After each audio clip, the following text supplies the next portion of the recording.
Good morning, motherfuckers. It is I, your main motherfucker, Mr. Late Night Saturday, sleeping church on Sunday, the sinister minister, Murky motherfucking Monday. I'd like to welcome you back to the shack. This week on the channel, the machine.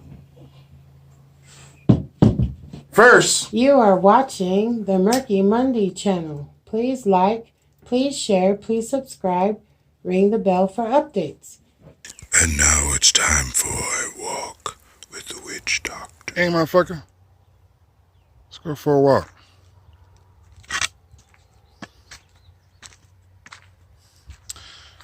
Now, I don't know how you is, but I feel like if you're a righteous motherfucker, you kind of understand that not every motherfucker is your friend. Don't believe them smiles. Don't believe them hugs and shit. You can't trust every motherfucker who say they got your back. A lot of times they back there with weaponry and shit. Now in this day and age, I know you come to see things where you can kind of actually see how people are, what people be doing, you know. Do they call you? Do they check in on your ass? Do they see how you feel? You know, like I said, not everybody your motherfucking friend. Me personally, I don't have friends. I only have family. I have family that's made from blood and family that's made from water. I don't have no friends. In fact, if you think you my friend, you probably owe me money.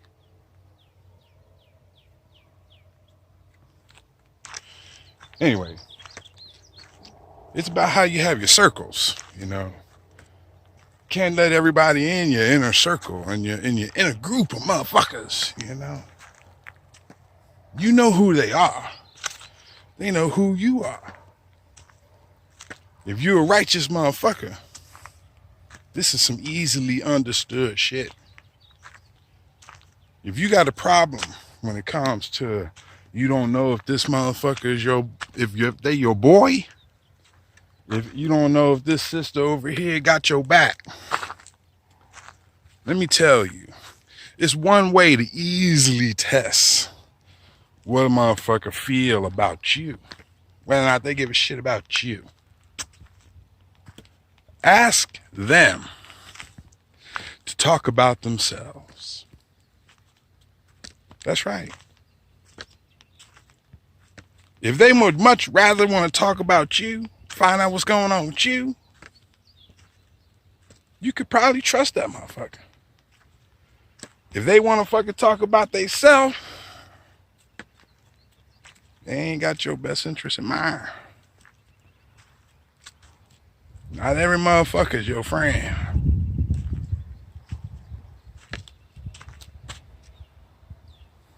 If they're your friend, you don't need to see them every damn day. You can go days, you can go weeks, you can go years.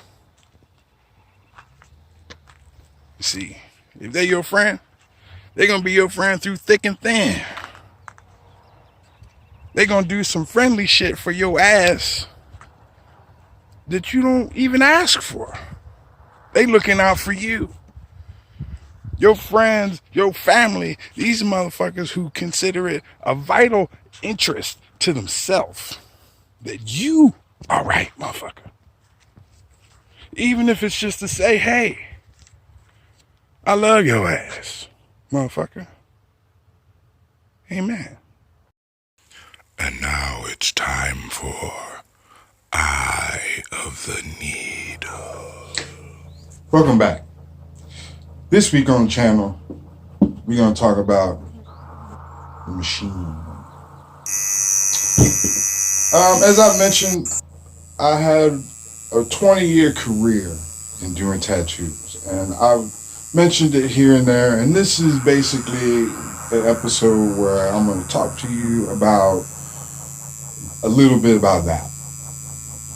Um, before I ever did a tattoo, I had only been tattooed maybe 6 months before I started doing tattoos.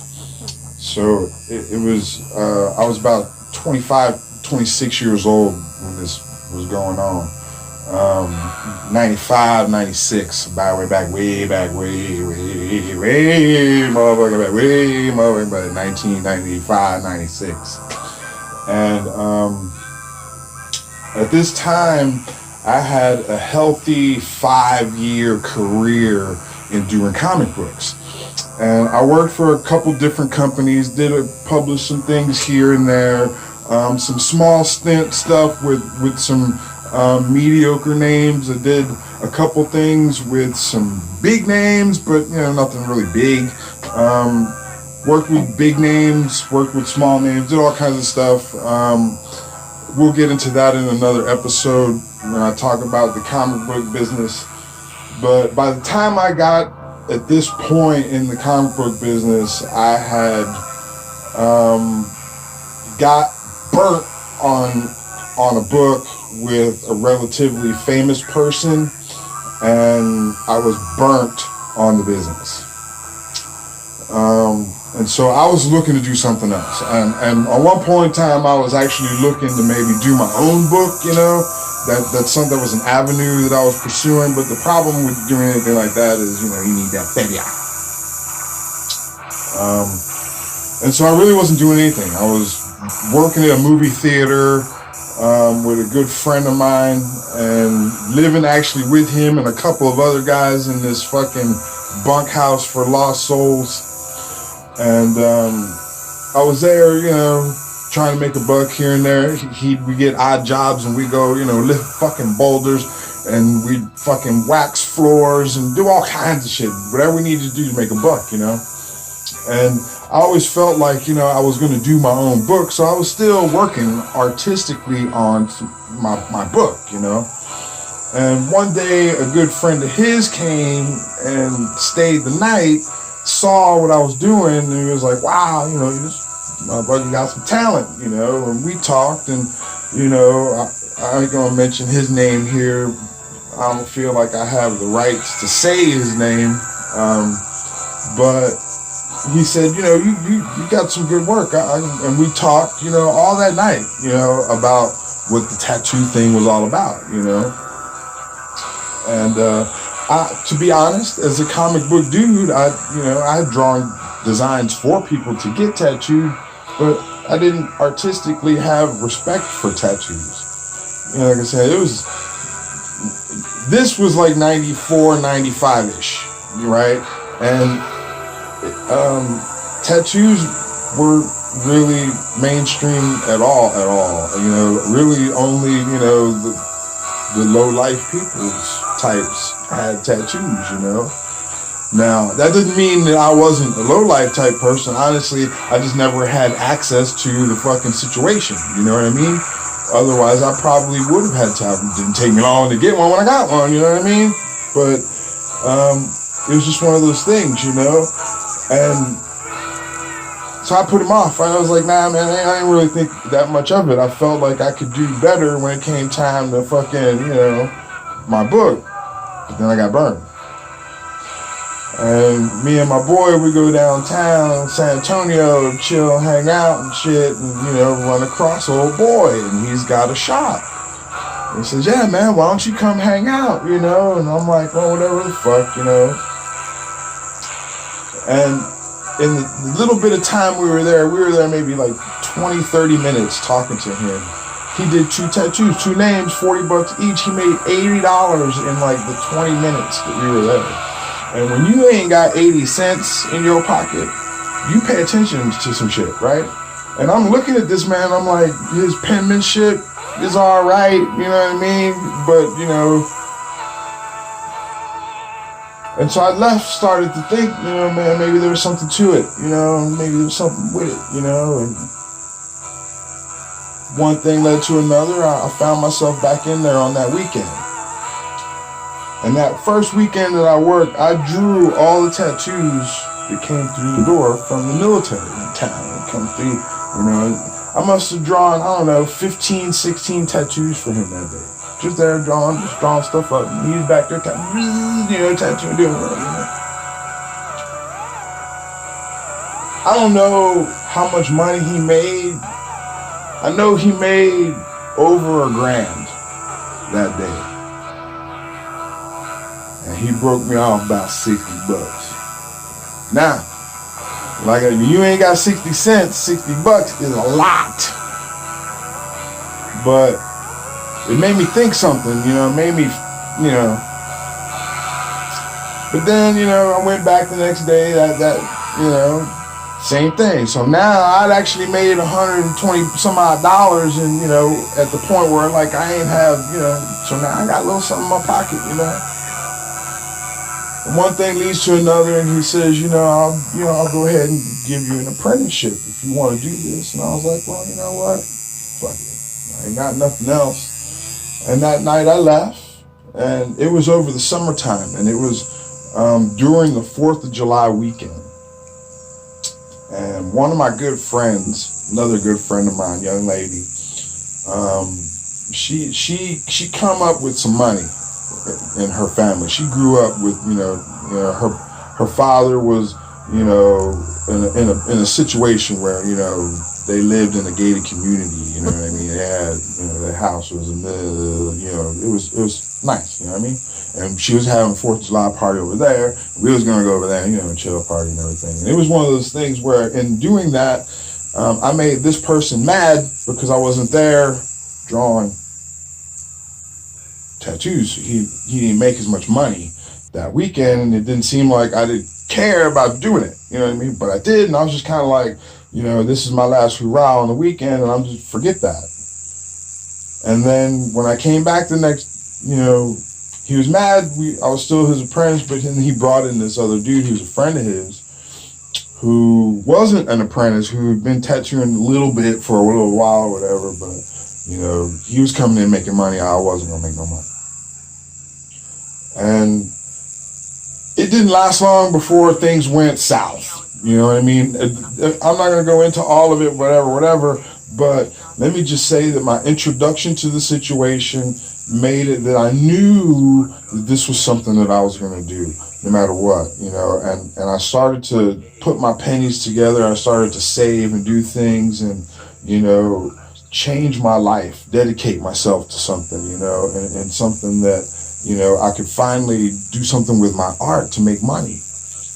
And at the time that this was going on, I would honestly say that the numbers of black people doing tattoos outside of prison or Africa was small in numbers. Like, there weren't too many, because it was just the nature of the business wasn't really open to us like that, where, we had that type of access.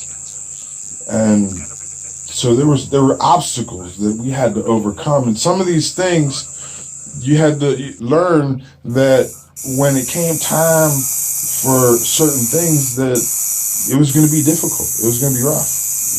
Things were not going to come easy, and they didn't.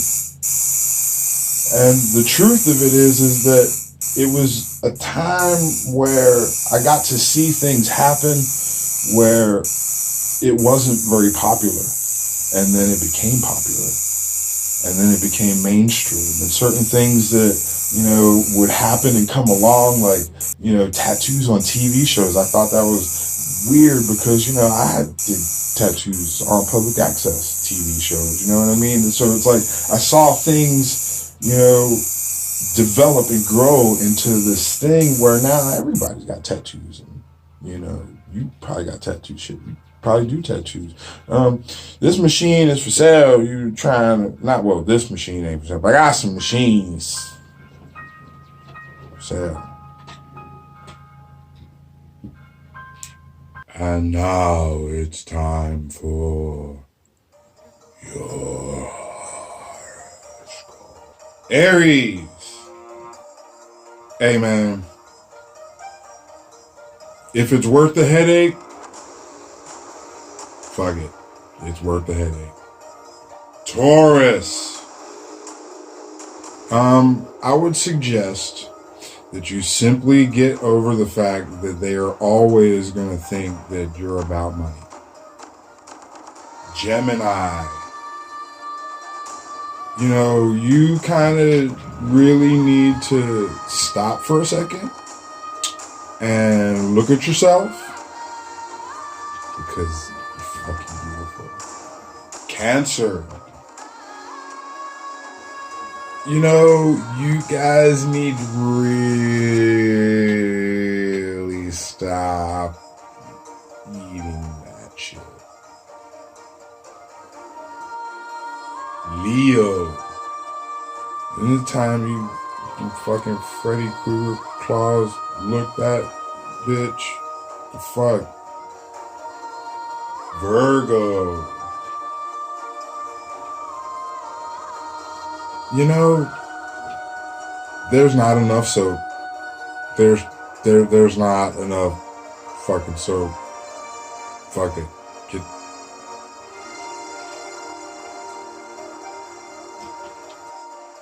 Libra.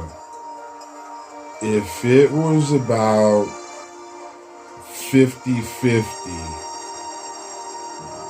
you'd still find a way to be mad. Scorpio.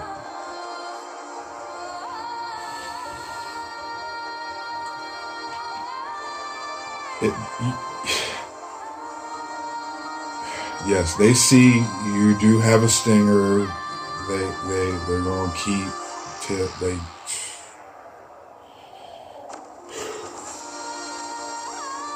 just pinch them. Just fucking pinch them. Sagittarius. You are everybody's best friend.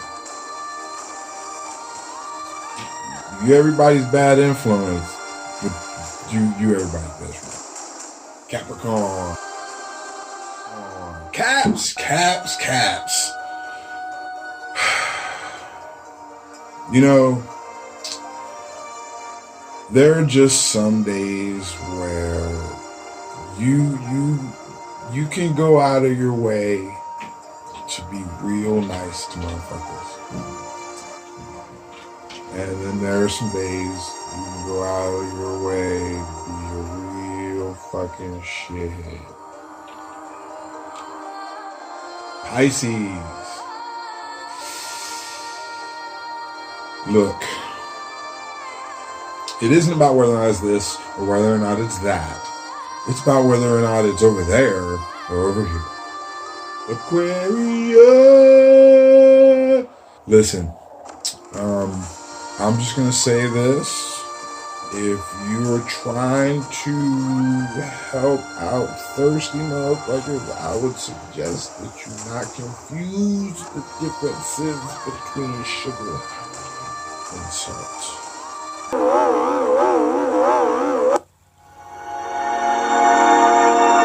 And now it's time for joke of the motherfucking week. Okay, so you have an elderly couple. They're sitting there having dinner, and they're sitting across from each other, and the lady says to her husband, she says, "Tom, you've been quiet all dinner long. You haven't even said one word to me. You haven't looked at me. It's like I'm not even here. What's the matter? You had a doctor's appointment today. Did it go okay?" Tom looks over and he says, "Ethel, yeah, everything's fine. Doctor's appointment went fine." She goes, "Are you sure?" I said, "Yeah, everything's fine. So, doctor asked me how everything's going in the bedroom. I said, "Ain't nothing going on in the bedroom." She said, "I know that's the truth. The doctor gave me some pills. He said, take these pills, it'll make me like when I was back a young man." I said, "Oh," she goes, "Oh, so they prescribed you some of those pills?" He said, "Yeah, he did. I took them." He said, "Took them?" He said, "Yeah," he said, "if I take one pill, it's good for a couple hours. I can go for a couple hours. He said, you take two pills, or maybe you can go all night long." He said, "But you got to be careful because if you take too many pills, you could go blind." He said, "I sure hope they work, though." She's starting to feel all like, "Oh, okay, something going on." She goes, "How many pills did you take?" She said, "I took them all." She goes, "What? You took them all?" What are you trying to fuck all weekend long? He said, no, bitch. I'm tired of looking at your ugly ass.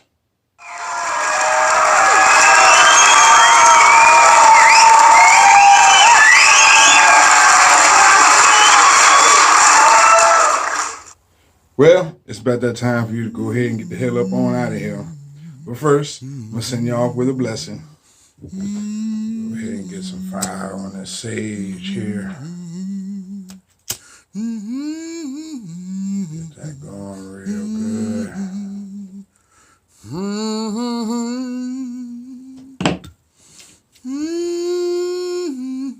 May your mind be free of the willingness to buy bullshit at full price. Get horse shit for half. In the name of the Almighty.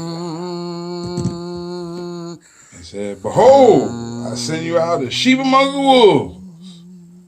Now go forth. Be righteous, motherfuckers.